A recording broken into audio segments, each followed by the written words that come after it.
The sound of Aaron Johnson's fingertips accurately tapping the calculator keys echoed in her small home office. As a single mother, she glanced at the clock while making final adjustments to a client's year-end financial statement. She had to pick up her son Noah from school in 30 minutes. "Mom, aren't you done yet?" 10-year-old Noah peeked into the room. His bright brown hair and big blue eyes resembled his father's. Erin smiled and picked up her coffee mug. "I'll be done soon. Did you finish your homework?" Noah nodded and showed her the paper in his hand. "I solved all the math problems. But I have a question about history." Erin always took pride in her son's school performance. She herself had supported their household and raised her son alone while working as an excellent accountant at a small local company. Since her father passed away from a heart attack 5 years ago, her responsibilities had increased, but she never complained. "Can you wait just 10 more minutes? I'll help you with history when I'm finished." The phone rang, and Erin sighed.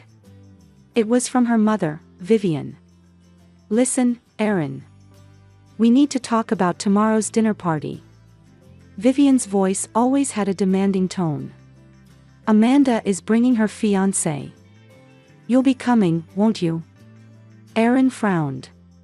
Her sister Amanda had always been the favored child in the family. Beautiful and sociable, she was Vivian's favorite daughter. In comparison, Erin was always told she was too practical and boring. "Of course I'll come, Mom. I'll bring Noah too." On the other end of the line, she heard her mother sigh. "Well, I suppose that's fine. But make sure he behaves himself. Don't let him ruin Amanda's special day." Erin swallowed her words. Noah was always a well-mannered child. If there was a problem, it was with her mother and Amanda. "Don't worry." "So, what does Amanda's fiancé do?" "Michael Foster. He's an investment banker from a very wealthy family." Vivian's voice was filled with pride. "He's perfect for Amanda. He graduated from Harvard, he's cultured, sociable." Erin rolled her eyes internally as she listened to her mother's boasting. Her mother's values were always focused on appearances and social status. The next day, Erin and Noah arrived at Vivian's luxurious suburban home.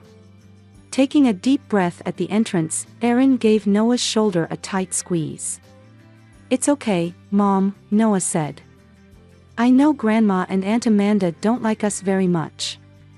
Erin's heart ached at her son's perceptiveness. Children are more sensitive than adults realize. When she opened the door, she could already hear Amanda's high laughter coming from the living room. She was wearing an elegant cocktail dress, holding a glass, and talking to an unfamiliar man. "Erin, Noah, you finally made it." Vivian greeted them with a cold smile. "Amanda, Erin, and Noah are here." Amanda turned around and smiled at her sister, but the smile didn't reach her eyes. "Erin. I'm so glad to see you. This is my fiancé, Michael Foster." Michael stood up and turned to face Erin. He was tall with dark brown hair and kind eyes. And something brushed the corner of Erin's memory. It was a face she had seen somewhere before. "Nice to meet you, Erin," Michael said in a quiet voice. "I've heard a lot about you from Amanda." He extended his hand, and Erin shook it. His hand was warm, and his grip was gentle. "Nice to meet you too," Erin said. "This is my son, Noah." Michael smiled at Noah and looked directly into the boy's eyes. "Hello, Noah. I'm glad to meet you. What grade are you in?" "Fifth grade," Noah answered, a little nervously. "That's a wonderful age. When I was in 5th grade, I made a model of the solar system for the science fair." Michael's voice was gentle, and he seemed used to talking with children. Amanda cleared her throat disapprovingly. "Michael, could you pour me some wine?" Erin had a good impression of Michael. He seemed mild-mannered and thoughtful. It was surprising that he was engaged to someone with a self-centered personality like Amanda. During dinner, Vivian and Amanda talked endlessly about wedding preparations. The wonderful wedding dress, the high-end reception venue, the famous catering company. Erin's opinion was never sought even once. "Erin, you don't need to worry about the dress since you're not a bridesmaid," Amanda said abruptly. Erin looked up in surprise. "I'm not a bridesmaid. I'm sorry, but we haven't been very close for a long time, have we?" Amanda's voice was filled with fake sadness. "Besides, you must be busy. Being a single mother, with work and all." Vivian nodded in agreement. "That's right, Erin. We don't want to burden you." Erin felt a pain in her chest but kept her expression unchanged. She was used to rejection from her family. Noah's hand grasped hers under the table. Only Michael wore an uncomfortable expression.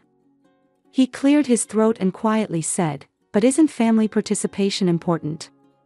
I think Erin and Noah should be part of this special day." Amanda turned to her fiancé with a surprised look. "Of course, they're invited. It's just that the bridesmaids are already set with my close friends." Erin sent Michael a grateful smile. At least he seemed to be a considerate person.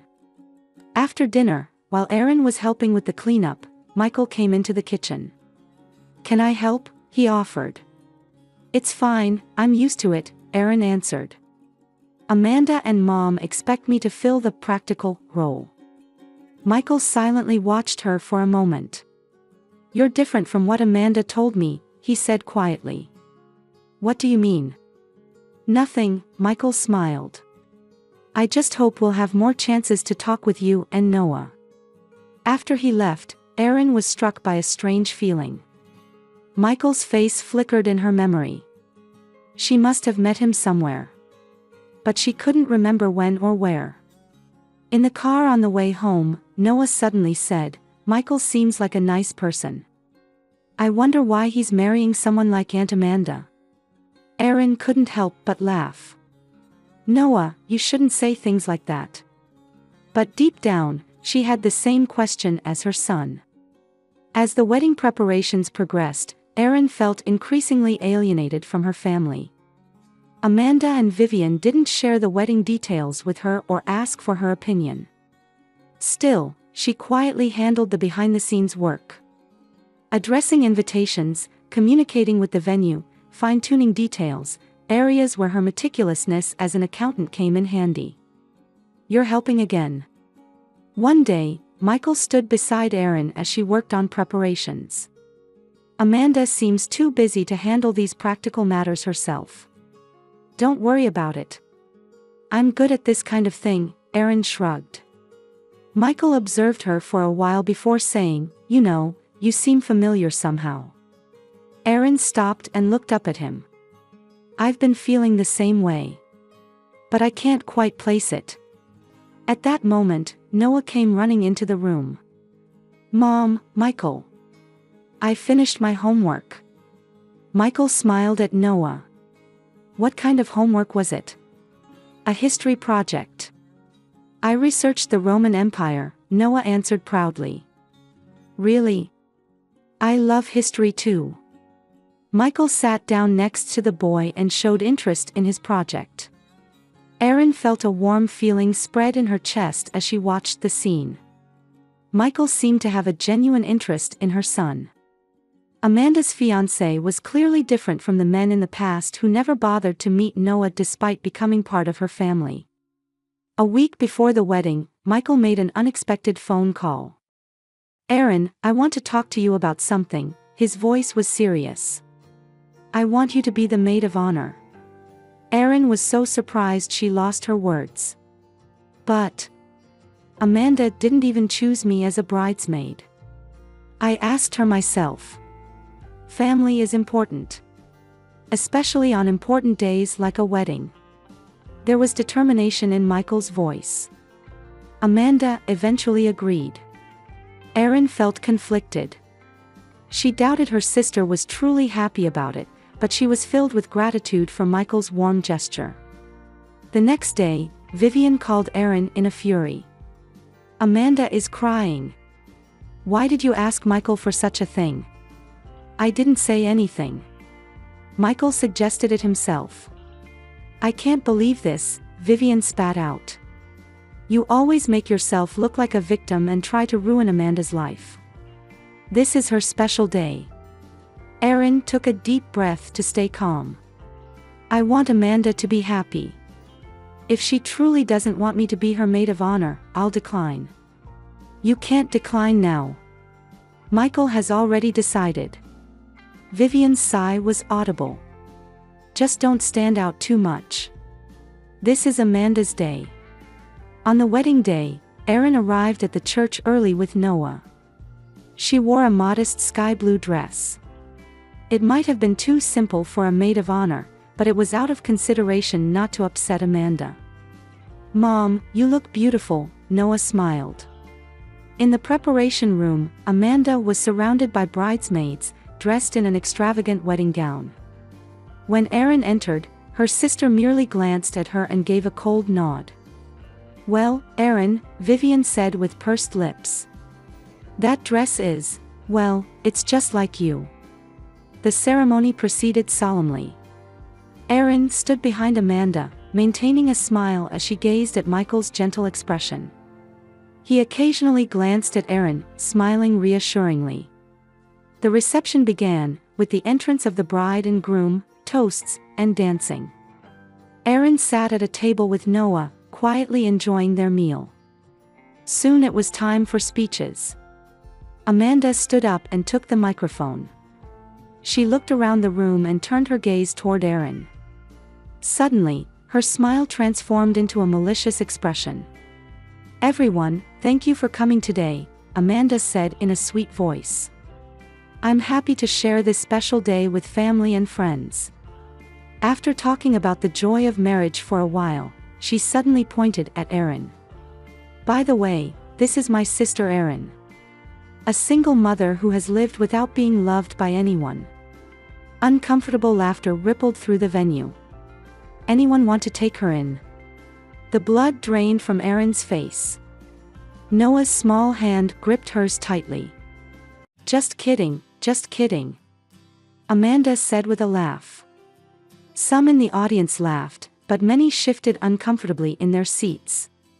Vivian took the microphone.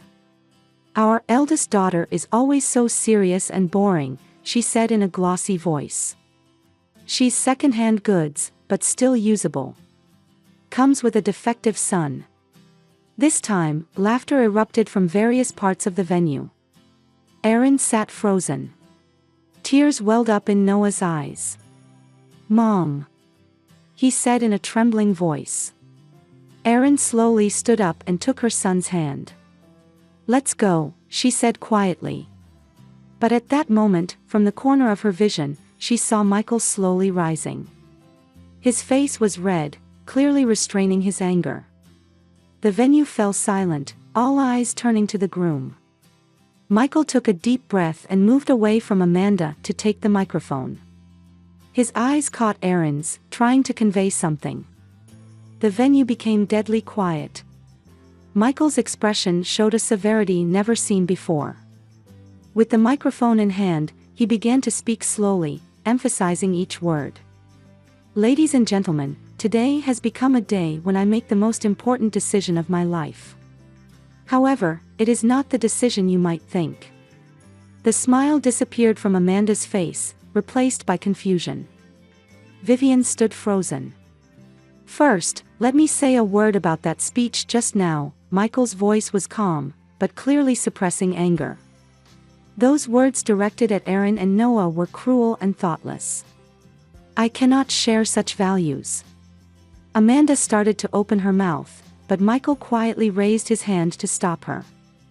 "Actually, there's something I want everyone to know." Michael took a deep breath and continued. "Erin and I have not met for the first time." Erin looked up in surprise. Something was starting to stir within her. The fog in her memory was gradually clearing. 10 years ago, when my sister Caroline was fighting leukemia, Erin was working as a volunteer at the hospital. Michael's voice trembled slightly. I was 22 then, and I was saved by the kindness and strength of Aaron, who was 25 at the time. During the last few months of Caroline's life, Aaron continued to support her and our family. Hot tears welled up in Aaron's eyes. Caroline Foster. Of course, she remembered her. A young woman diagnosed with leukemia in her mid-20s. Aaron herself had experienced the same illness when she was young, and after recovery, she had started volunteering at the hospital as a way to give back. Even after Caroline passed away, Aaron continued to care about our family, Michael continued. After my sister's death, it took me a long time to recover from the deep sadness. He choked on his words for a moment, then began speaking again. Then 3 years ago, I met Amanda at a party. I was attracted to her brightness and sociability. I didn't learn that Amanda was Aaron's sister until after we started dating. Michael's eyes turned to Amanda, and his expression mixed with sadness and disappointment. The stories I heard about Aaron from her, looking back now, were all filled with prejudice. But I wanted to believe people could change. Amanda's face began to contort with anger. Vivian had collapsed into a chair. After our engagement, I began to notice Amanda's true nature, Michael quietly continued. I was particularly shocked when I first saw Noah. He was the little boy who occasionally came to Caroline's hospital room. Aaron gazed at Noah. Her son, who was 5 at the time, sometimes accompanied her hospital volunteering. He would give handmade cards to the sick people, brightening the hospital rooms with his genuine smile. 10 years ago, Noah was just a 5-year-old child, but he had a special talent for making my sister smile. Michael's voice softened. When I learned he was Aaron's son, I felt it was destiny. Noah's eyes widened. I remember. I gave that lady a crayon drawing. Michael smiled. That's right, Noah. Caroline treasured your drawings until the very end. Michael's expression tightened again. During our engagement, I had doubts about Amanda's and Vivian's cold and self-centered personalities. Especially their attitude toward Aaron and Noah. But I was hoping they would change. Today's speech has completely shattered that hope. Michael slowly removed his wedding ring. Gasps of surprise rose from the audience. Today, I'm canceling this marriage, he said quietly but firmly. 10 years ago, Caroline's last words to me were that real family respects and supports each other. Amanda and Vivian, you are living contrary to that teaching. Amanda suddenly screamed. This is a joke, right? Michael, what are you saying? This is no joke, Michael said quietly. I'm doing the right thing now. He walked over to Aaron and Noah. I've been searching for a long time. For the kind soul I met at that hospital. He extended his hand to Aaron. Let's leave together. Aaron wiped away the tears streaming down her cheeks and took Michael's trembling hand. Noah also stood up and grasped Michael's other hand. Wait! Vivian shouted. Do you have any idea how much this wedding cost? Michael turned back and quietly said, I will cover all expenses. Please send the bills to my office. As the 3 of them left the venue, Michael respectfully bowed his head to the priest. I'm sorry for the disturbance. In the bright sunshine outside, Aaron felt like she could breathe freely for the first time. I can't believe it. She whispered. You really don't remember Caroline? Michael gently asked. Aaron closed her eyes, tracing her memories. I can't forget her smile. Especially during those last few weeks, when the pain was severe, she was always positive. Aaron's voice trembled. But honestly, I didn't remember much about you. Back then, I was interacting with so many patients. I always remembered you, Michael said quietly. How much you devoted yourself to others, how strong and kind you were. After my sister passed away, I tried to find you, but I didn't know your contact information.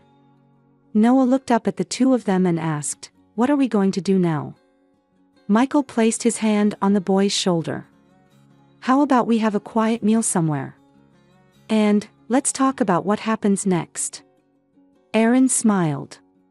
In her heart, a door that had been closed for a long time was slowly beginning to open. As Michael's Lexus pulled out of the church parking lot, angry shouts could be heard from behind. In the rearview mirror was the image of Amanda running with her wedding dress hitched up. Her makeup was smeared with tears, and her once perfect hairstyle was disheveled. Vivian was also chasing after her daughter, out of breath. "Michael! Come back!" Amanda's screams reached inside the car. Michael sighed deeply and looked at Erin. "Are you okay?" Erin exhaled shakily as she looked out the window at the chaotic wedding venue. Guests were confused, whispering to each other, and some were taking photos with their mobile phones. Amanda's friends were surrounding Vivian, trying to calm her down. "I don't know," Erin answered honestly. "But I want to leave this place with Noah."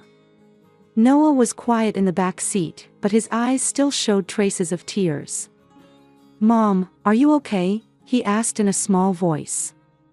Erin turned back and smiled at her son. "I'm fine, Noah. We're together." Michael parked the car at a small restaurant along the coast. From the terrace seats, they could see the calm sea, and the evening sky was tinged with gold. The three sat in silence for a while, staring at their menus. There were too many emotions to put into words. "I'm sorry," Michael broke the silence, "for creating this situation." Erin shook her head. "You have nothing to apologize for. Rather, thank you for protecting us." She turned her gaze to her son. "Especially Noah." "I'm fine," Noah said. His voice was trying to be strong, but his small hands were visibly shaking. "I know what Grandma and Aunt Amanda said isn't true." Michael gently placed his hand on Noah's shoulder. "You're a special child, Noah. Do you know how much Caroline looked forward to your visits? She called you her little son." Noah's face brightened. "Really?" "Yes, it's true," Erin also smiled. "Caroline's face always lit up when you came." Their food was served.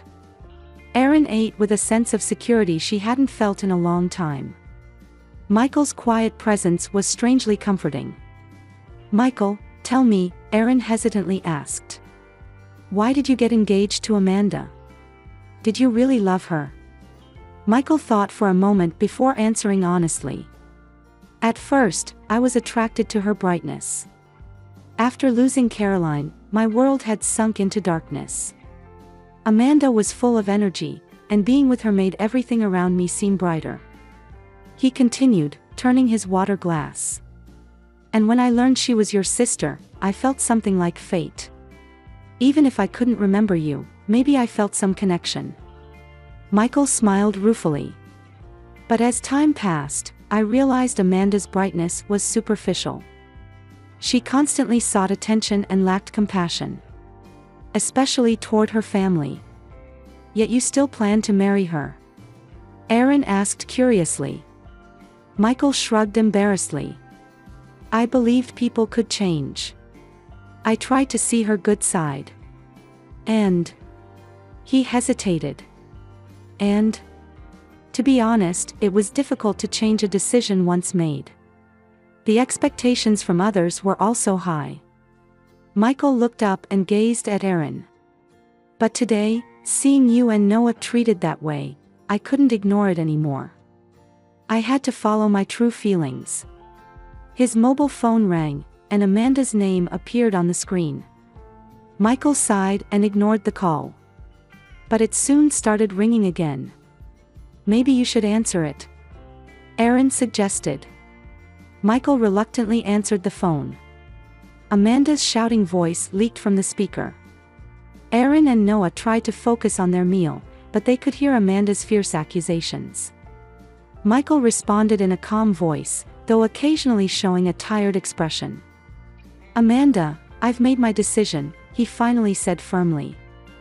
Let's talk through lawyers tomorrow. Don't contact me again tonight.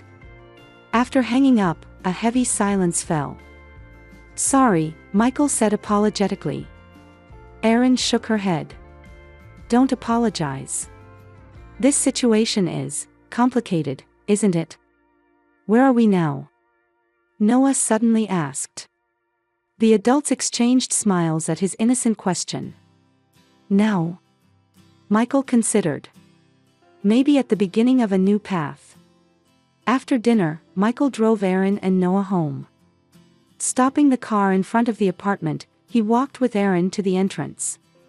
Thank you for everything today, Erin said quietly. The moonlight dyed her hair silver. Thank you too, Michael looked straight into her eyes. Can I see you again tomorrow? The three of us. Erin smiled. Yes, of course.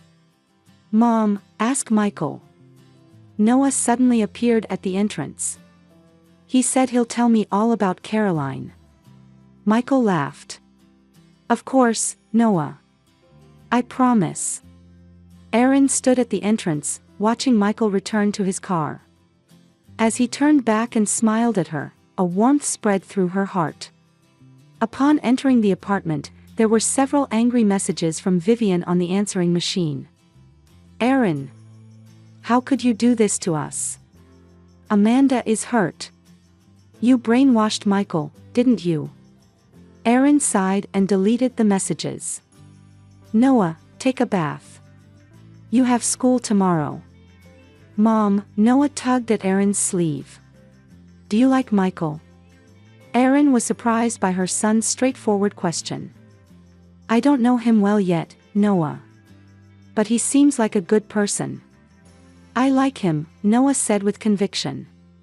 He's Caroline's brother, and he protected us. And he was watching your smile. Erin stroked her son's head. You're very observant. That night, after Noah had gone to bed, Erin was looking out the living room window. There was a mixture of confusion and hope in her heart. Her cell phone rang with a message from Michael. Did you get home safely? Is Noah okay? Erin smiled as she replied, We're both fine. Thank you. A reply came immediately. I'm glad. Good night, Erin. How about coffee after you drop Noah off at school tomorrow? Erin felt her heart beat faster. Yes, that would be nice. Good night, Michael. She held her phone to her chest and exhaled deeply. The family rift, the wedding chaos, and this unexpected reunion. Everything was unfolding rapidly. But strangely, a peace she hadn't felt in a long time filled her heart.